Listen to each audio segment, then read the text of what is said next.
Hello mga Kapinoy, welcome naman tayo sa ating YouTube channel ngayon, sa ating mga mahal na OFW, sa ating mga supportive na mga kaibigan dyan. No? At dito mga Kapinoy, welcome sa lahat po dyan. Luzon, Visayas, Mindanao, yan, saan sulok man ka ng mundo, yan, kayo po ay welcome po kayo dito. Yan, Pinoy update po tayo guys sa ating mga issue dito sa bansang Pilipinas. Yan, ating pag-usapan ngayon guys, itong City Palabras ni Judas. Yan yung mga mensahe na ni spokes-actor ni Harry Roque. Yan. Yan po guys, no? City Palabras sa mga Judas. Sino kaya ito, no? Yan po. Siguradong iyak naman itong kaya yun ang ating title guys, Bagoong Pilipinas, no? Bagoong Pilipinas, may Judas. Yan, mayroon po yung mensahe po guys, no? Si Atty. Harry Roque, no? Yan kanyang mensahe na talagang kaya hindi po lalago itong ating bansa dahil po ay talagang mayroong naghuhudas dito sa ating bansa. Kaya hindi naman natin alam kung sino yan at ba't alam nila kung sino. Kaya yung atin ito guys, reaction lang natin to, no? Yung magagalit dyan ay talagang natamaan yan, sila yung Judas. Kaya alam nyo guys, no? Kaya yung ating bansa ay hindi po tayo ay lalago dahil po ay Bangayan, Girian, Silusan, pag mayroong aangat ay hihilain pababa, kung mayroong magandang ginagawa ay sisiraan. Kaya ganun po ang ating buhay sa ating bansang Pilipinas. Kaya ganun po ang mangyayari. Hindi tayo unlad, no? Kasi ay talagang mayroon namang nakita nating maganda para sa ating bansa ay talagang haharangin. Mayroon tayong nakikita na talagang para lumago ang ating bansa ay talagang haharangin. Mayroon tayong nakikita na maganda ang ginagawa sa ating bansa, sisiraan. Kaya wala tayong asenso. Kaya ganun talaga, no? Hindi tayo lumago, ang ating bansa ganun pa rin. Ay talagang awayan, siraan, kahit na yung talagang gagawaan lang ng kwento para lang talaga maninira. Kaya yun ang hirap sa ating bansa, ganun po talaga, no?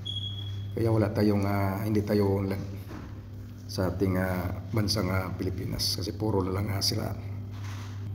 Kaya sino kaya itong City Palabras ni Judas? Sino kaya ito guys, no?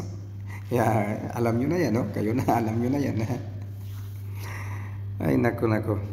Kaya yun guys, no? Ayan ating pakinggan itong mensahe ni Atty. Harry Roque guys.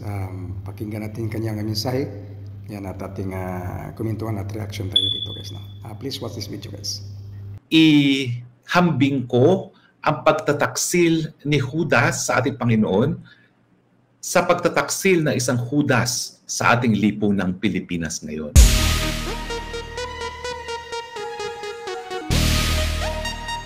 Sa buwatan ng Herod para nga litisin, no? At ipako sa Kristo ang ating Panginoon. Sa Maundy Thursday, yan po yung napaka-importante because diyan po yung last 7 words.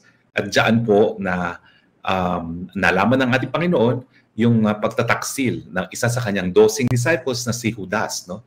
At binenta nga ni Judas ang pagkatao ng ating Panginoon, no? The great betrayal, no?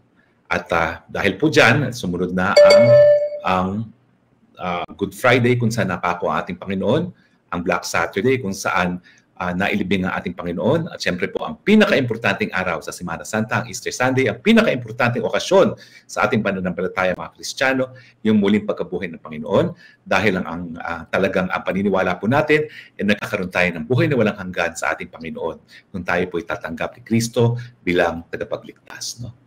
Pero hayaan nyo namang ihambing ko ang pagtataksil ni Judas sa ating Panginoon sa pagtataksil na isang Judas sa ating lipunang Pilipinas ngayon. Napakalungkot po na parang yung naging buhay na ating Panginoon ay dinadaanan ng bansang Pilipinas. Meron po talagang nagtaksil na isang disipulo. Well, sa ating lagay po bilang bansa, ang nagtaksil ay isang binigyan ng mandato ng taong bayan na napakalaking mandato, bagamat sinasabi ng ilan dyan, meron daw magic na nangyari. Pero ako naman po, dahil nangampanya rin ako, naniniwala ako na nabigyan itong taong ito ng tiwala ng taong bayan, gaya ng tiwala ng binigay na ating Panginoon kay Judas. Pero maaga pa sa ating kasaysayan, sa ilalim nitong hudas nito, naibenta rin niya ang ating bansang Pilipinas kapalit ng pilak ng ginto. Kapalit ng mga tagong yaman na matagal nang nais na mabawi pero hindi nagagawa. Kaya yun guys, no? Yun po ang ating komento sa City Palabras ni Attorney Harry Roque, no? Yung kanyang mensahe sa City Palabras na mga hudas. Yan, nandyan po sa Pilipinas. Kaya yun, maraming salamat. Thank you so much po sa inyong walang sawang suporta, sa lahat-lahat pong nag-subscribe po dito sa ating channel. Maraming salamat po sa inyong walang sawang suporta. Mga solidities, thank you so much, no? Mga bashers, maraming salamat sa inyong pagbabasa din dito sa ating YouTube channel. Mga haters, thank you so much yan sa lahat-lahat kayo dyan. Welcome po kayo dito guys sa Pinoy TV News. Thank you so much again and bye-bye. God bless you all.